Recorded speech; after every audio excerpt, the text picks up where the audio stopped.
반갑습니다. 오늘 날씨가 그렇게 안 추울 줄 알았는데 막상 나오니까 굉장히 춥네요. 저희도 어제 제가 온누리교회 훈련 받았을 때 동기들하고 어저께 모였는데 한 사역자가 한 4가정 되거든요. 선교사 2가정 있고 저보다 개척 일찍 하신 가정이 있고 또 사업하시는 분도 계시고 직장 다니는 분도 계시고 하면서 참 이 땅에 하나님의 이름으로 살아간다는 것이 쉽지는 않다는 것을 어저께 많이 정말 우리 선교사님도 고생 많이 하시더라고요. 왜 저번에 오셔서 온누리교회 그 선교사님 정말 이스라엘을 품고 계신 선교사님이 온누리교회 나오셨어요. 이제 개인적으로 지금 아마 내년에 규장 쪽에서 책이 나올 예정이니까요. 또 혹시 나오게 되면 제가 소개시켜 드릴 테니까 많이 좀 사셔가지고 그분이 이제 인쇄 나오면 밥 산다고 하셨거든요. 그리고 또 개척하시는 목사님들도 그렇고 또 터키에서 선교하시던 동기가 들어왔는데 정말 많이 힘든 걸 봤어요. 그 나라에서 사역한다는 자체가 대단하기도 하지만 또 참 많이 이렇게 도전도 되고 또 부끄럽기도 하고 나 여기서 이렇게 편하게 잘 살고 있는데 정말 먹을 거 하나 가지고도 하나님 의지하고 이렇게 힘든 나라에서 살아가는 동기들을 보면서 참 어저께 이 예수 탄생을 저희가 케이크도 하고 막 예수 탄생 축하하고 했거든요. 모여서 하면서 좋은 시간 가졌는데 참 그런 따뜻한 공동체가 있다는 거 굉장히 또 감사하더라고요. 또 그렇게 생각하면서 저한테는 너희들이 알지 못하는 따뜻한 공동체 하나 더 있다.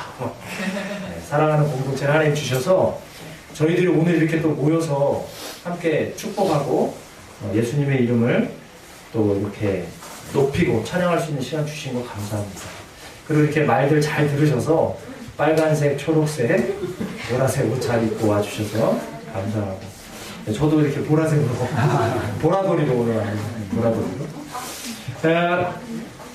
오늘 제가 지난주 말씀 이어서 사무엘의 순종이라는 말씀을 좀 마무리를 좀 하겠습니다. 지난 시간에 저희가 살펴봤듯이 하나님께서 사무엘에게 미션을 하나 주시고 새로운 비전을 주셨잖아요. 근데 그 사무엘이 하나님의 그 명령에 대해서 처음에는 어떻게 했다? 좀 겁을 하죠. 그 당시 상황을 충분히 이해가 됩니다. 만약에 그 사무엘이 하나님의 말씀을 따라서 즉각 그 베들레헴의 기름병을 들고 내려갔다면 잘못하면 그 소식이 누구에게 들려져요? 사울에게 들려지고 그 사울의 귀에 그 새로운 왕을 기름 부으러 사무엘이 떠났다는 얘기는 곧 엄청난 핍박과 그런 죽음을 예고하기 때문에 하나님께서 사무엘에게 지혜를 주셨죠. 어떤 지혜를 주셨나요? 1부 순서는 예배 2부에 깜짝 이벤트 해서 2부에 그 새로운 왕의 기름 붓는. 그래서 오늘 우리가 방금 읽었던 이 4절 말씀에 보면은 사무엘이 여호와의 말씀대로 이제 그 베들레헴으로 떠나는 내용이 기록되어 있습니다. 제가 그 말씀 드리면서 그 얘기했죠. 사무엘은 순종의 사람이었다 라고 말씀드렸습니다. 사무엘 1장부터 여러분 이 사무엘의 삶을 쭉 여러분들이 묵상하시고 여러분들이 읽다 보면은 사무엘은 정말 순종을 잘하는 사람입니다. 단순히 하나님께만 순종을 잘했다는 게 아니고 제가 사무엘에게 도전받는 것 중에 하나는 그가 부모에게도 굉장히 순종을 잘했다는 거예요. 그리고 자기가 일하던 그 직장에서도 얼마나 그 제사장에게 순종을 잘하는지. 그러니까 이 사무엘의 삶의 특징, 그의 성품 중에 가장 중요한 특징은 그는 순종하는 사람이었다는 거예요. 제가 지난 시간에 말씀드렸죠? 얼마나 그 순종이 이거는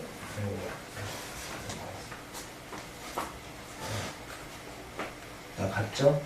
네, 순종이죠. 이 말씀 한번 우리 같이 읽어보겠습니다. 시작. 여호와께서 번제와 다른 제사를 그의 목소리를 청종하는 것을 좋아하신 같이 좋아하시겠나이까. 순종이 제사보다 낫고 듣는 것이 수양의 기름보다 나으니. 아멘. 사무엘은 그의 인생에서 가장 중요한 것이 순종이라고 생각했기 때문에 이 15장 22절에서 이런 말씀을 합니다. 순종이 뭐보다 낫다. 제사보다 낫고 여호와의 말씀을 듣는 것이 수양의 기름보다 좋다. 이 얘기를 합니다. 근데 제가 이 15장 22절을 묵상하고 말씀을 준비하면서 제 마음에 저도 그 생각을 해봤어요. 저도 이제 아이들을 키운 지 10년이 넘어갑니다. 이제 저희 하준이가 내년이면 이제 그 이름도 유명한 중학생이 북한이 쳐들어오지 못하는 이유 중에 하나가 우리나라 중2 때문에 그런다 그러죠. 중2. 얘네 어디로 튈지 모르는 애들이라 얘네는 뭐 잘못을 해도 감옥도 안 가잖아요. 아직. 어쨌든 제가 이렇게 한 10년이 넘게 아이를 키우다 보니까는 우리 선배님들도 여기 많이 계시지만 자녀들이 부모에게 어떻게 할 때 가장 기쁠까? 그리고 제가 지금 저희 부모님 또 장모님을 또 이렇게 섬기고 있지만은 부모님이 내가 어떻게 할 때 가장 기쁠까 생각을 해보니까 여러분도 한번 보세요. 그냥 돈만 엄청 많이, 돈 많이 갖다 주면 좋긴 하죠.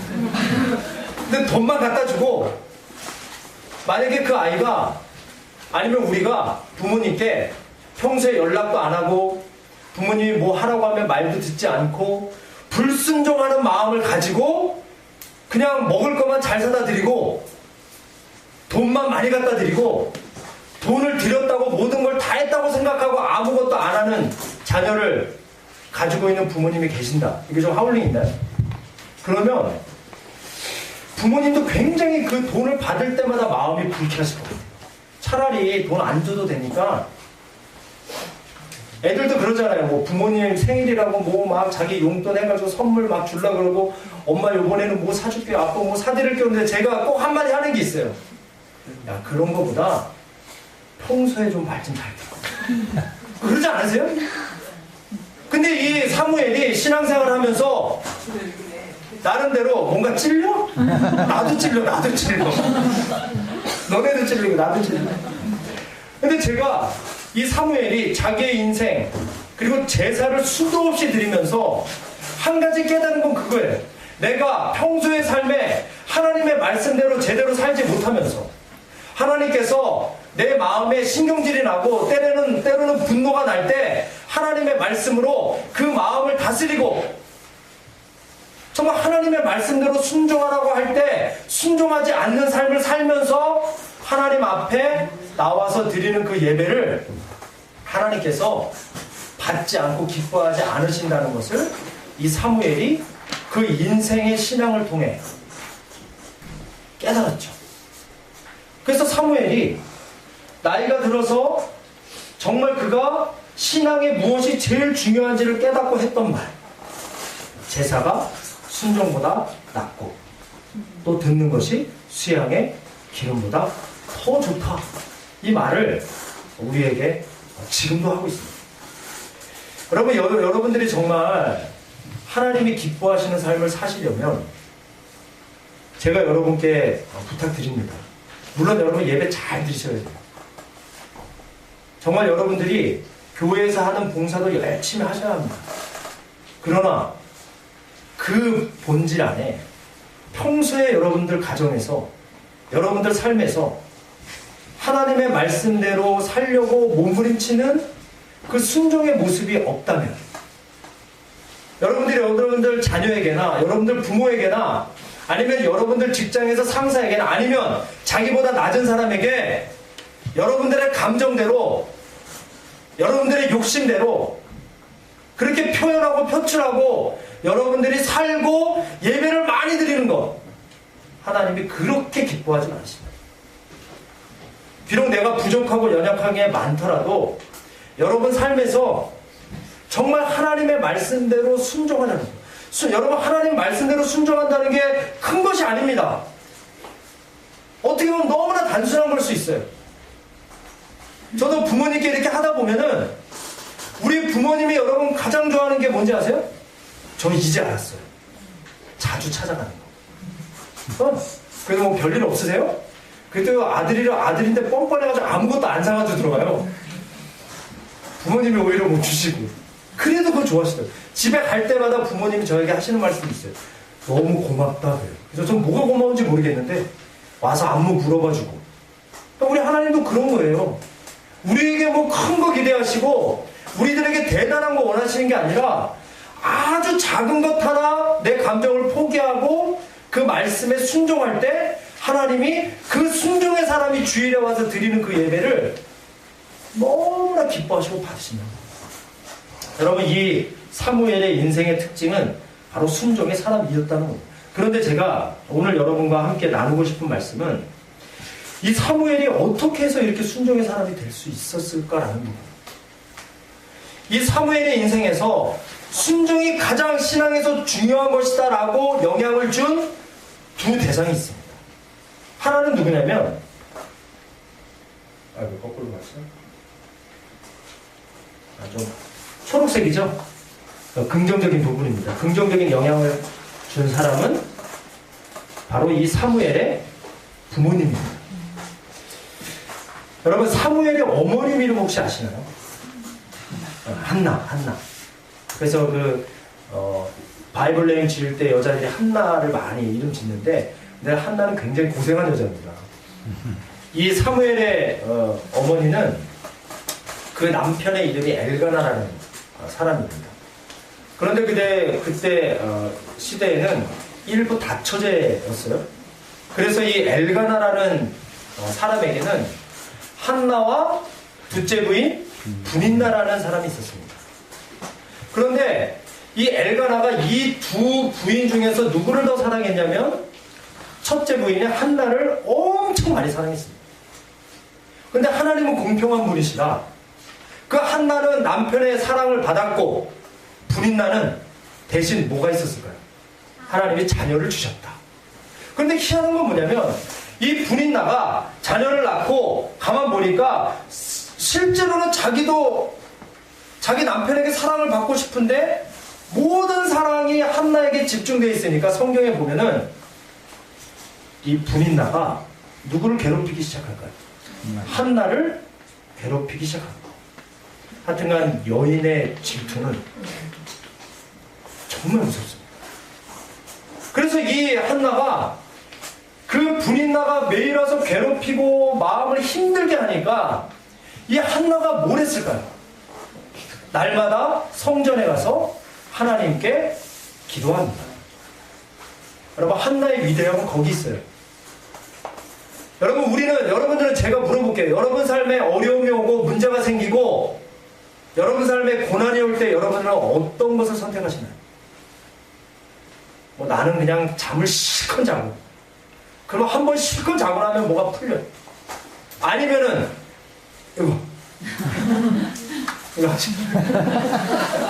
이걸로. 근데 이것도 실컷 먹고 나면 하루 지나면 골만 아프고. 아니면 나는 실컷 먹는다. 이것도 먹고 나면 속 부대끼고 살찌고. 근데 여러분, 이 한나는 어려움이 오고 문제가 왔을 때 하나님 앞으로 갔다는 거죠.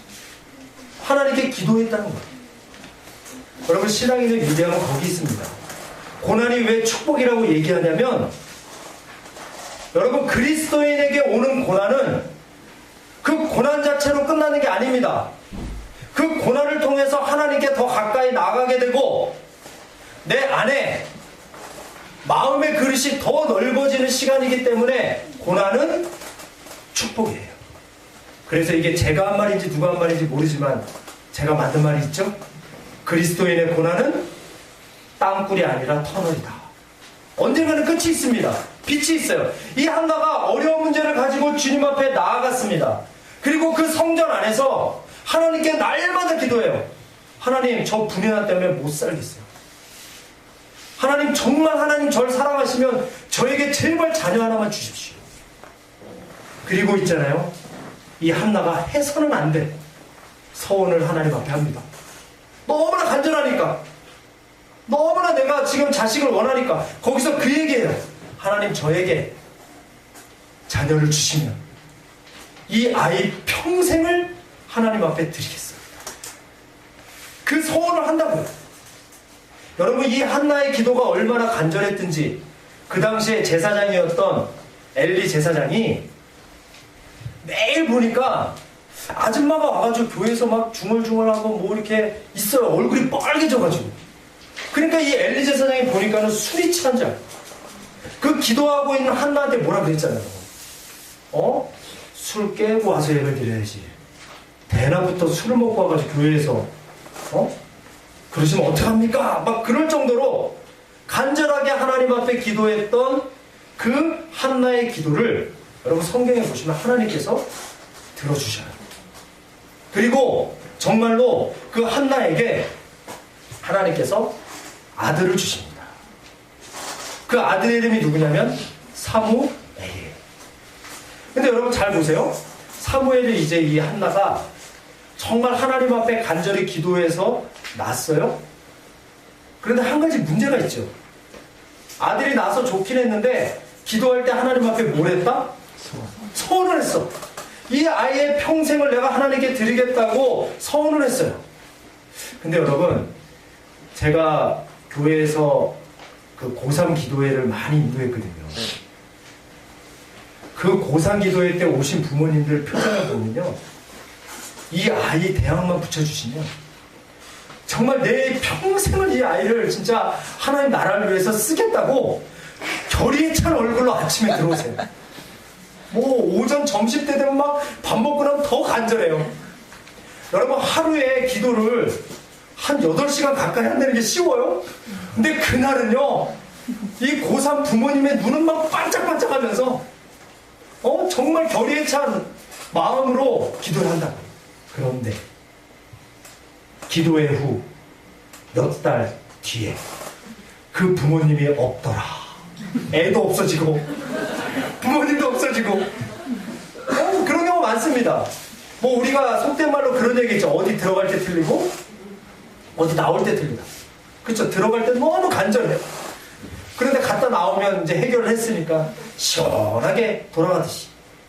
여러분, 신앙인들이 솔직히 그리스도인 중에 많은 사람도 그래요. 급할 때는 하나님께 약속하지만 그 약속을 지키지 않는 사람들이 대부분입니다. 뭐 그럴 수도 있고, 그때 너무 급했으니까 하나님 그냥 한 번만 봐주세요. 근데 여러분, 이 한나는 성경에 보면은 실제로 그 사무엘이 젖을 뗀 후에 하나님께 그 아이를 드리러 갑니다. 굉장한 순종의 사람이에요. 그런데 제가 그 사무엘 1장을 여러분 쭉 보시면은 이 한나의 순종보다 더 대단한 순종의 사람인데, 그 사람이 누구냐면 엘가나예요. 그 한나의 남편이었던 엘가나. 왜냐면 한나가 이제 사무엘을 낳고 매년마다 이스라엘 사람들은 온 가족을 데리고 제사 드리러 성전에 갑니다. 그런데 이 한나는 아이를 데리고 가지 않아요. 그러면서 자기 남편 엘가나에게 얘기합니다. 여보, 사실 제가 이 아이는 젖만 떼면은 이제 하나님 앞에 평생을 드리기로 약속했거든요. 그러니까 여보, 미안해. 내가 진작 당신하고 상의를 했어야 되는데 어떡하지? 그럼 엘가나가 그럴 수 있죠. 뭘 어떡하면 어떻게 해? 내가 동의를 했으니까 무슨 쓸데없는 얘기야. 그런 게 어딨어. 우리 큰아들인데 얘를 어떻게 하나님의 나라를 위해서 드릴 수 있어? 그거는 무효야 하고 할 수 있죠. 그런데 여러분, 성경에 보면은 한나의 이 얘기를 듣고 엘가나가 뭐라고 얘기하냐면 당신 마음에 좋은 대로 하라고 합니다. 그리고 하나님의 뜻이 이루어지기로, 말씀대로 그대로 이루어지기를 원한다고 엘가나가 얘기를 해요. 그러니까 엘가나도 그 마음속에 한나가 했던 약속, 그 한나의 순종을 그도 받아들이고 그도 하나님의 뜻에 순종하기로 결단을 합니다. 그리고 아이가 정말 젖을 뗀 후에 성경에 보시면 엘가나와 한나가 함께 아이를 데리고 성전에 가서 제사를 드리고요. 그 아이를 하나님께 드리죠. 평생을 그 성전에서 일하는 아이로 하나님께 드리는 사건이 사무엘 1장에 나옵니다. 근데 여러분, 제가 이제 그거 보면서 이 생각을 했어요. 이제 아이를 드리고 집에 돌아올 때 그 아이를 낳은 한나의 마음이 얼마나 괴로울까. 후회도 되고, 그쵸? 내가 이거 괜히 아이를 서운해가지고 드린 거 아니야? 후회도 하고, 아니면 너무도 보고 싶을 텐데, 여러분 성경에 보면 하나님께 한나가 사무엘을 드린 다음에 노래를 지어요. 그런데 그 성경에 보면은 첫 마디가 어떻게 시작을 하냐면 2장 1절에 이렇게 얘기합니다. 한나가 기도하여 이르되 내 마음이 여호와로 말미암아 즐거워하며. 하나님께 그 아이를 드리고 후회하거나 너무나 보고 싶고 그런 마음이 아니라 오히려 하나님께 내 마음이 너무나 즐겁다고 이야기를 합니다. 여러분, 하나님께서요 이 한나와 엘가나의 순종을 보시고 나중에 어떻게 했는지 아세요? 이 가정에 자녀를 5명이나 더 주십니다. 아들 셋, 딸 둘. 여러분 잘 보세요. 사무엘의 부모님인 엘가나와 한나가 하나님께 서원한 것을 지켜서 순종하여 사무엘을 성전에 드렸죠. 여러분, 사무엘이 어렸을 때 몰랐을 거예요. 그렇죠? 근데 나이가 들고 자라면서 자기가 지금 성전에 어떻게 오게 됐는지에 대한 스토리를 들었겠죠. 아, 이거는 우리 부모님이 하나님 말씀에 순종해서 내가 지금 이 성전에서 일하게 됐구나. 여러분, 나중에 이 사무엘이요 나라의 정말로 위기에 그 나라를 구하는 영적 지도자가 되거든요. 위대한 선지자가 된다고. 자기가 제사장이 되고 선지자가 되고 그 땅의 영적인 지도자가 될 수 있었던 배경에는 부모님의 순종이 있었다는 것을 이 사무엘이 나이가 지나고 깨닫게 됩니다. 그러면서 이런 결단을 한 거예요. 아, 나도 내 평생을 살면서 우리 부모님처럼 하나님 말씀에 순종하는 삶을 살자.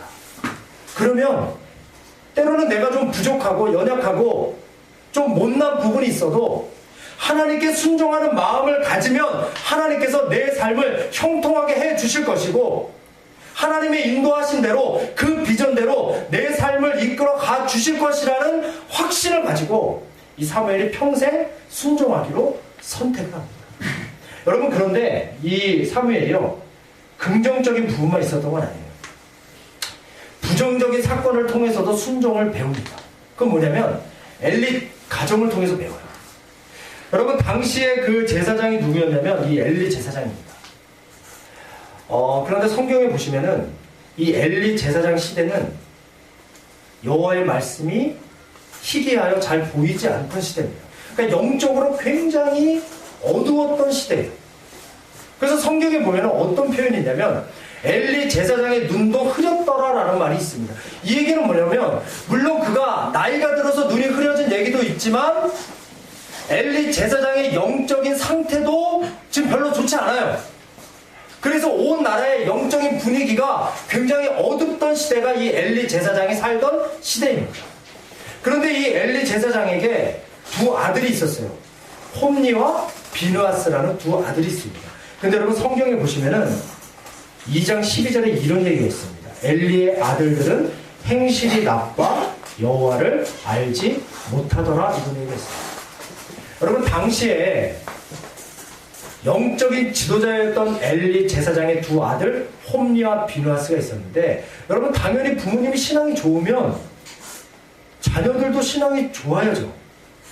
부모님이 목사님쯤 됐다면 자녀들의 신앙은 한 전도사쯤은 돼야 되는데, 성경에 보면 이 엘리의 두 아들들은 여호와를 알지 못하는 불량배라고 나옵니다. 깡패예요. 양아치들입니다. 그 당시에 여러분, 이 홈니와 비느하스가 제사장에서 그 성전에서 일을 했거든요. 제사장 일을 했어요. 제사장 일을 하고 있으면서도 불량자였고 여호와를 알지 못하는 사람이었습니다. 여러분, 얼마든지 하나님 알지 못하고 교회에서 봉사할 수 있죠. 얼마든지 세상에서 막 살면서 교회에서 높은 직책 맡을 수도 있습니다. 근데 하나님은 아시잖아요. 근데 이 홈니와 비느하스가 불량자였고 여호와를 알지 못했습니다. 그 성경에 보면 구체적으로 그들이 잘못한 내용이 나오는데 뭐냐면 이제 제사를 드린 다음에 이제 고기를 싹 삶거든요. 그러면은 이 엘리의 제사장 아들들이 사람을 시켜가지고 갈고리를 가지고 가게 해가지고 그 가마솥에다가 막 호챙이를 꼽아가지고 자기네들이 먹고 싶은 고기를 막 가져가요.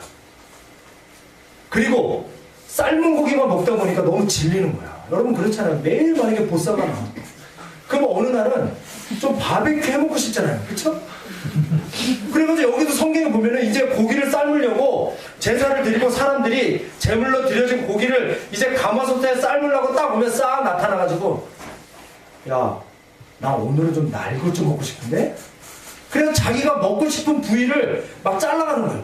그래서 만약에 그거를 거부하고 안 된다고 하면 억지로라도 뺏어가지고 오늘은 내가 앞다리 먹고 싶다. 오늘은 내가 등심을 먹고 싶다. 그러면서 자기가 먹고 싶은 부위를 하나님께 드리지도 않고 이 홈리와 비누아스가 가져왔다. 그래서 성경에 보면 뭐라고 얘기하냐면 그 두 아들은 하나님을 멸시하는 사람이다. 그 얘기가 나와요. 근데 더 문제는 뭐냐면 그 성전 안에서 일하는 여자들과 이 홈리와 비누아스가 좋지 않은 관계를 성전 안에서 맺습니다. 그러니까 얼마나 이 여러분 홈리와 비누아스의 행동이 하나님이 보실 때 큰 죄악이었어요.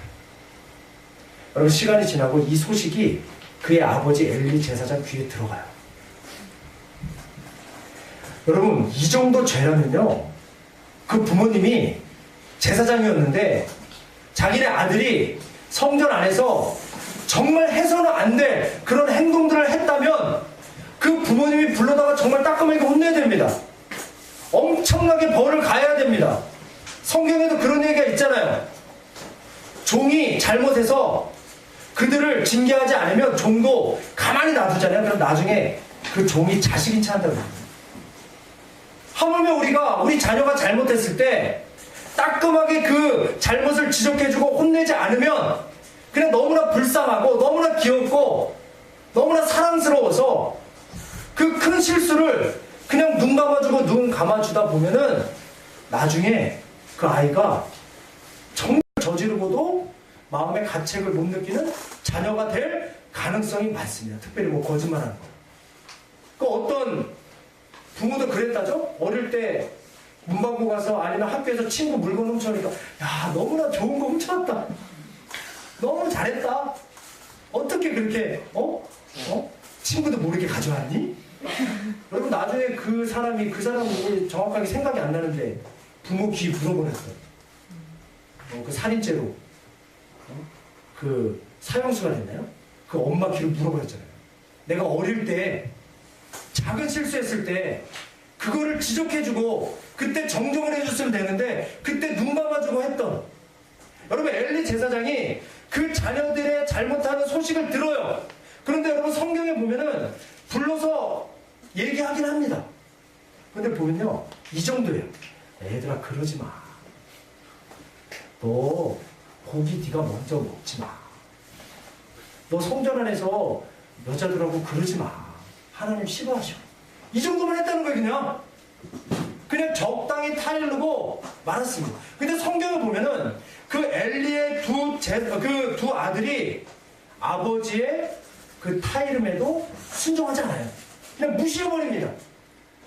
아버지 떠들어. 나는 내대로 살래.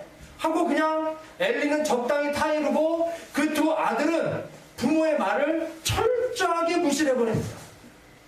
그리고 며칠이 지나요? 하나님의 사람이 엘리에게 옵니다. 그리고 엘리에게 한마디 놀라운 말을 해요. 무슨 얘기를 하냐면 2장 29절에 이런 말을 해요. 너희는 어찌하여 내가 내 처소에서 명령한 내 재물과 예물을 밟으며 막 무시해버렸다. 밟았다. 그러면서 이 얘기합니다. 내 아들들을 나보다 더 중히 여겨. 너가 나보다 너의 아들들을 더 중히 여겼다. 무겁게 여겼다. 그들을 더 우선순위에 뒀다.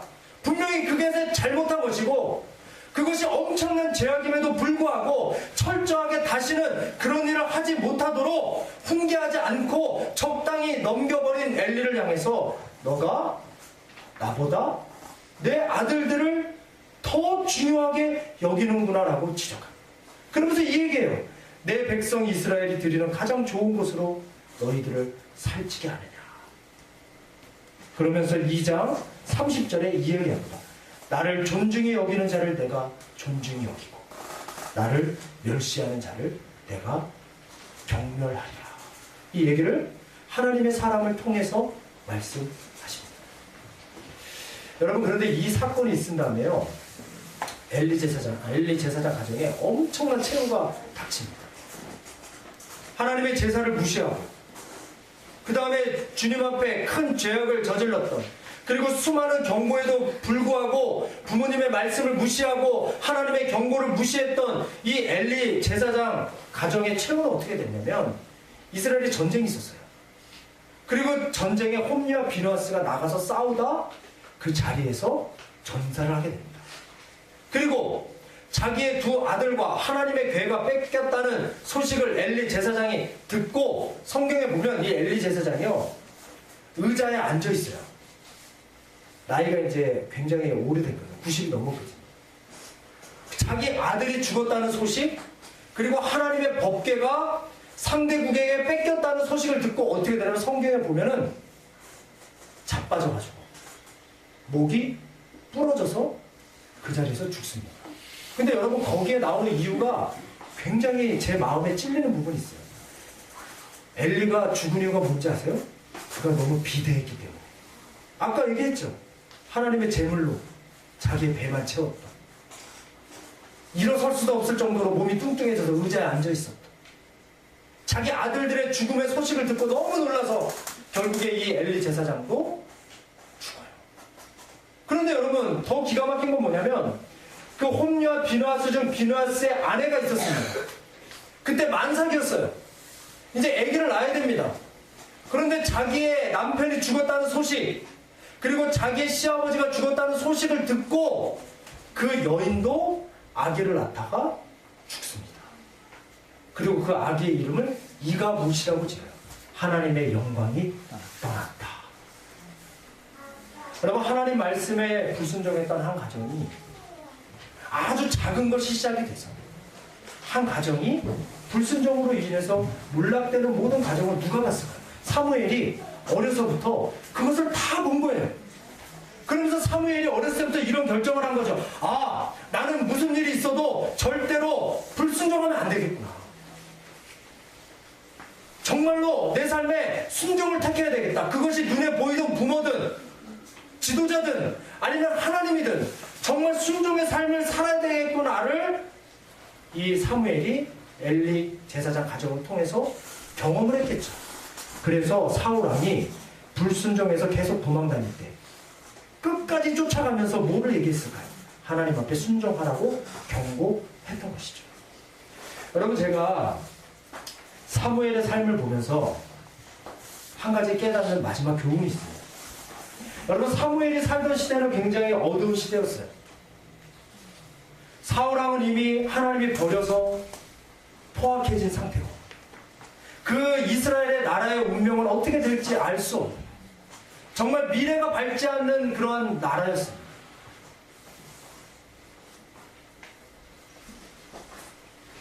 그런데 사무엘이라는 한 사람을 통해서 그 어두웠던 이스라엘이 다시 새로운 희망을 갖게 돼요.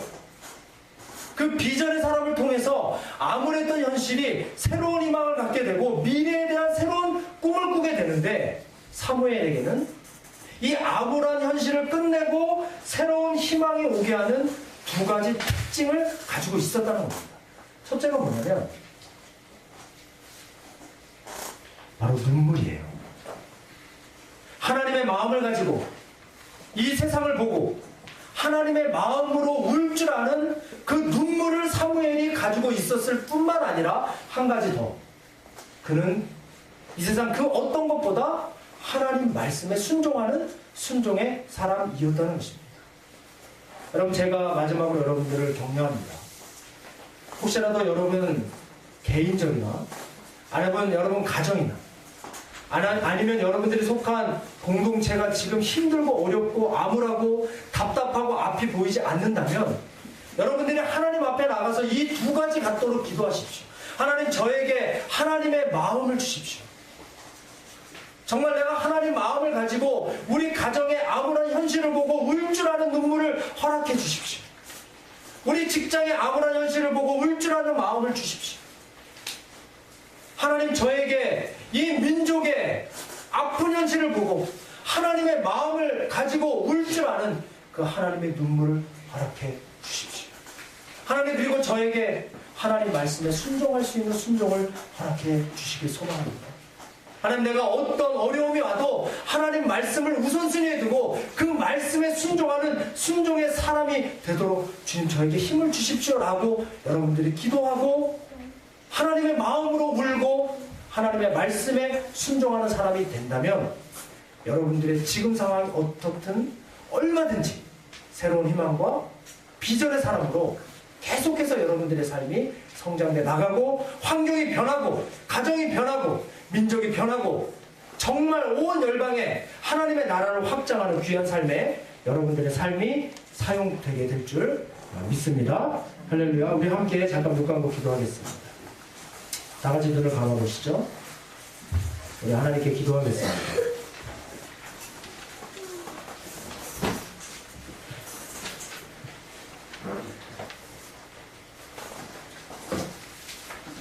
여러분, 하나님께서는 오늘 이 땅을 살아가는 저희들에게 하나님께서 두 마음을 원하십니다. 우리가 많은 것들을 가졌다고